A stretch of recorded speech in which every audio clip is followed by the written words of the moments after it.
aya deui nu nyebatkeun dina penjelasanana bahwa 300 siku teh lamun dimeter mah kisaran 100 meter cenah leuwih 100 meter leuwih 5 meter. Kapan ngaranna ge ceuk tadi takrib nya. Ari takrib teh kurang leuwih. Jiga kieu we ari teh dieu ka Batu Karut sabaraha meter? Kurang leuwih 2 kilo tah jiga kitu nya.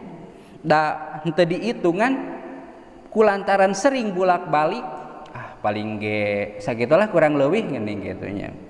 Atawa lamun urang ngangkat barang ning sabaraha kilo ieu nya gemuk 2 kilo paling ge kurang leuwih tah jiga kitu nya. Jadi syaratna teh ulah jauh teuing. Nu kadua wa alla yalzama ala wusulil makmum lil imam madzukir, tisi makmum kasih imam teu kenging aya nu ngahalangan bari maju posisina teh ka hareupnya. Berarti lamun aya bumi atawa musola sapertikeun kieu nya, tuluy aya nu berjamaah di gigir di ditutuh kan kahalangan nya kajaba ka mana pantona teh ka tukang, maka kulantaran teu aya jalan tumerus ka hareup teu sah berjamaahna lamun di luar masjid. Kumaha di masjid? Sah di masjid mah dikajabakeun reka dinya kagigir reka tukang ka ditu tetep sah gitu. Ngan lamun salian ti masjid mah sanajan ngaranna musola, ari musola teh tempat salatnya. Masing di imah garek nyieun musola tempat salat, tapi sakapeung sok dipake neuneun dahareun keun we tah. Nya ari musola mah tempat salat nya dicawiskeun ku urang teh. Eta mah lamun imam jeung makmum kahalangan jalan ka hareup tumerusna teh teu tiasa nya. Titik.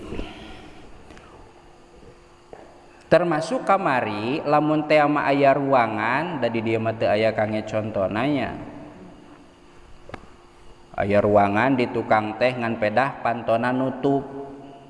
Tah eta lamun pantona tiasa dibuka dikieukeun urangnya, atawa mun jiga ieu digeserkeun atawa lamun diselot tinggal muka selotna eta masih keneh tiasa, atawa dikunci bari kuncina teh ti jero tinggal dibuka ku manehna asa ulah kikieuan ulah ngaleuwihan ti 3 gerakannya.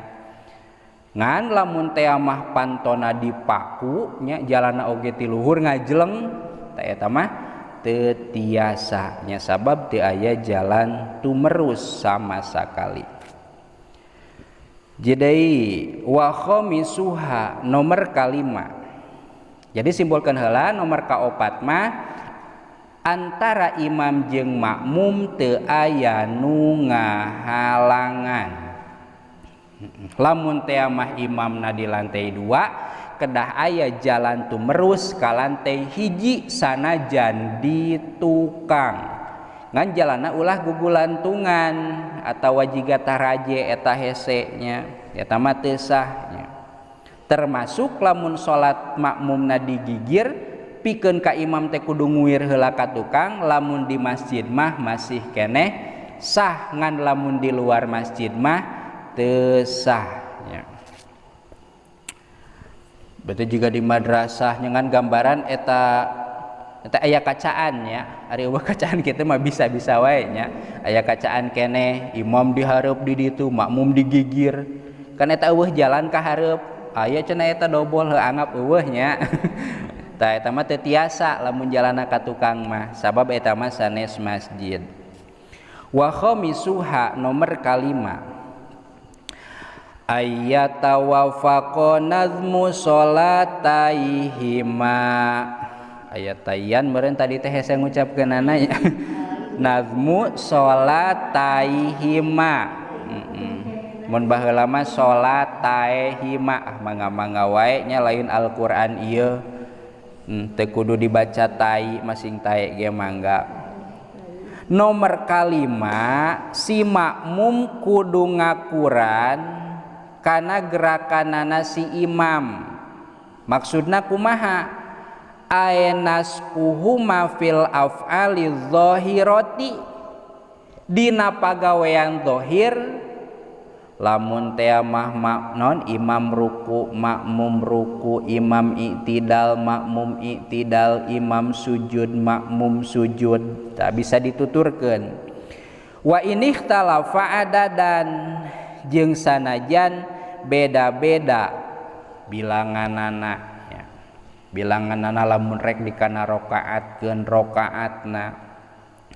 Wa kharaja bittifaqin nazmi ikhtilafuhu fayaduru kamaktubatin khalfa kusupin.